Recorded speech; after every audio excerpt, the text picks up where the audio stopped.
Bonjour tout le monde, en ce beau lundi après-midi, pas loin de l'heure du souper, ici au Québec.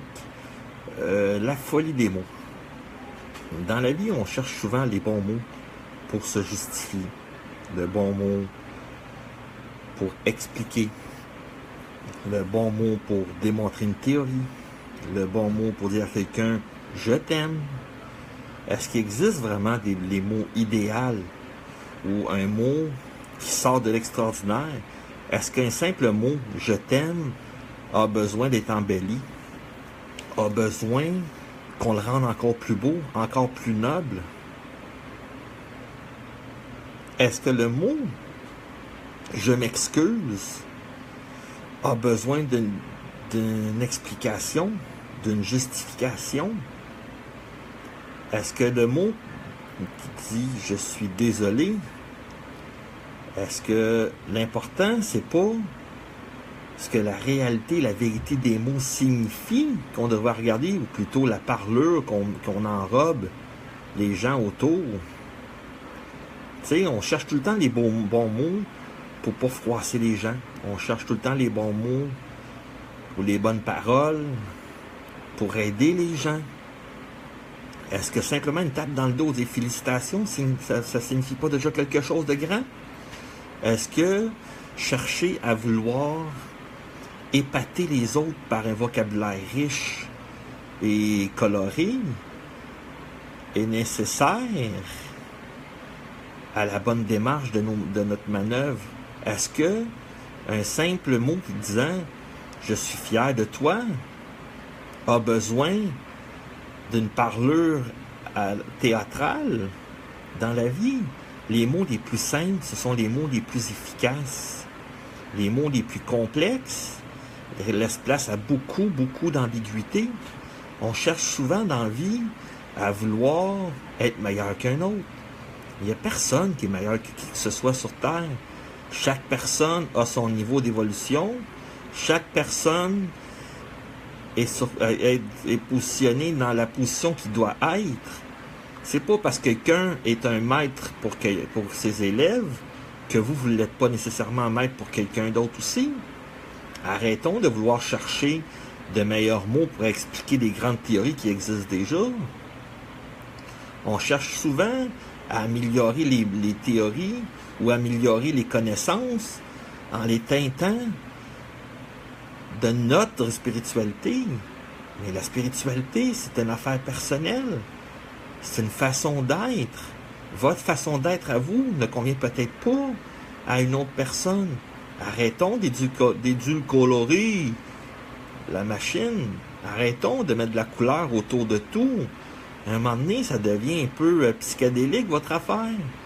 Vous vous perdez dans vos propres mots. Vous vous perdez dans l'entièreté de qui vous êtes. Est-ce qu'un mot aussi simple qu'un bonjour a besoin d'explications?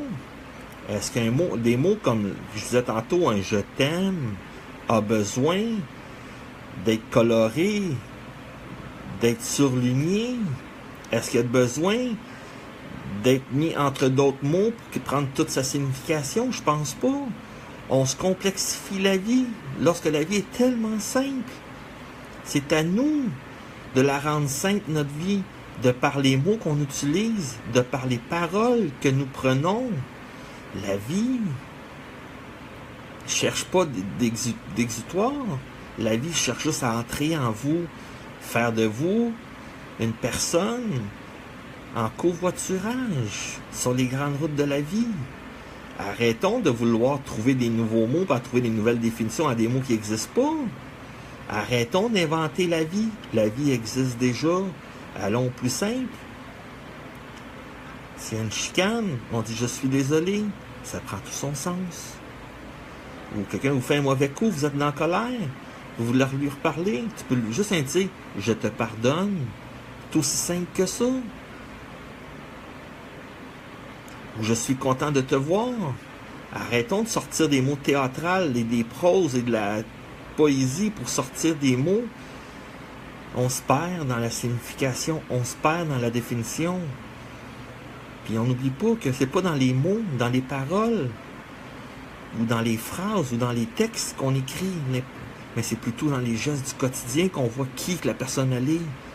Une personne peut avoir une belle parlure, mais est-ce que dans la vie, il agit en conséquence de ce qu'il prône?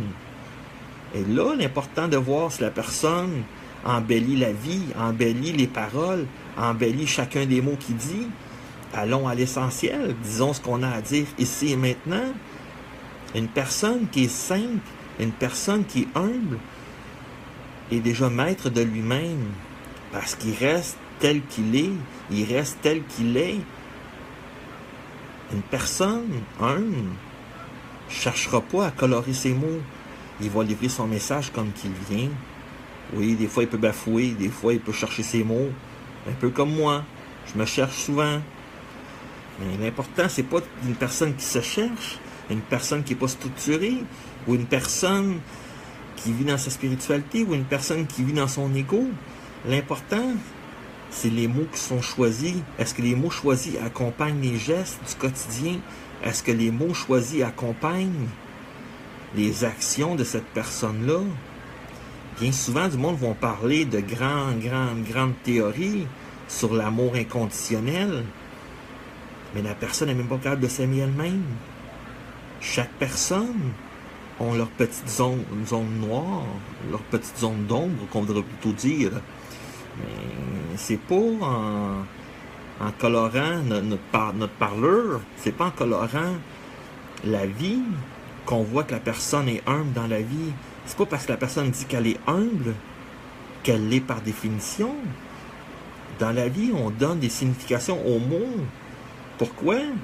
Parce qu'on veut s'approprier les mots, on veut s'approprier les paroles, on veut s'approprier les textes. Tous les textes qui sont écrits sur Terre ont déjà été pensés, ont été insufflés par message intuitif, par canalisation ou par inspiration. Arrêtons de dire qu'on a inventé la roue. La roue existe déjà depuis des millénaires. Arrêtons de dire qu'on a inventé les avions. Les oiseaux vont bien voler bien devant nous. Arrêtons de dire qu'on invente tout. On n'invente rien. On fait juste faire du copiage. On fait juste transposer ce que les animaux font pour les améliorer dans notre quotidien, pour nous aider. Arrêtons d'inventer des mots. Utilisons les mots qui vont droit au but. La vie va droit au but. Pourquoi qu'on n'irait pas nous aussi?